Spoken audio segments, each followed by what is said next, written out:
महाभारत में भगवान श्री कृष्ण के द्वारा बोले गए अनमोल वचन आज भी लोगों के जीवन में लागू होते हैं। महाभारत को पंचम वेद कहा जाता है। अगर महाभारत में भगवान श्री कृष्ण के द्वारा बोली गई उक्तियों को अपने जीवन में आत्मसात कर लिया जाए तो जीवन सार्थक हो जाता है। आज यहाँ हम जानेंगे भगवान श्री कृष्ण के ऐसे ही 15 अनमोल वचनों को।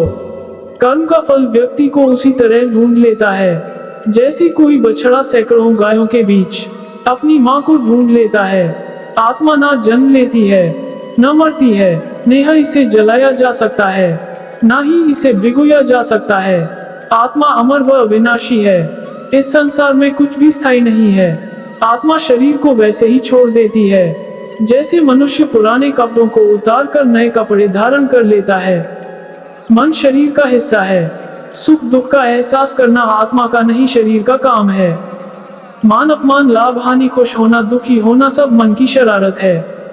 जब ये संसार ही स्थायी नहीं है, संसार की कोई वस्तु कैसे स्थायी हो सकती है। मैं सभी जीवों में विद्यमान हूँ, चींटी में भी विद्यमान हूँ और हाथी में भी विद्यमान हूँ। सारे रिश्ते नश्वर हैं और केवल शरीर से जुड़े हुए हैं। जैसे ही व्यक्ति की मृत्यु हो जाती है आत्मा शरीर को छोड़ देती है।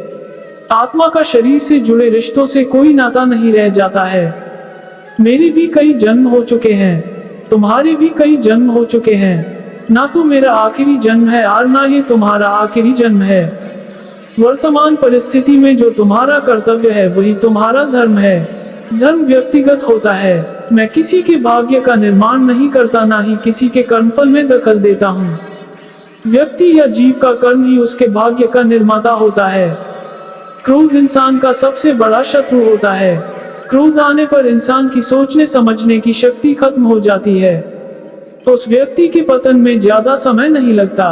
व्यक्ति कर्म करने से कभी छुटकारा नहीं पा सकता है। इसलिए तुम्हें हमेशा कर्म करते रहना चाहिए, क्योंकि कर्म के बिना तुम्हारे शरीर का निर्वाह भी नहीं हो सकता है। परिवर्तन ही संसार में स्थायी है, इसलिए परिवर्तन से नहीं घबराना चाहिए। मन को नियंत्रण में रखना किसी घोड़े के नवजात शिशु को नियंत्रण में रखने जितना कठिन होता है।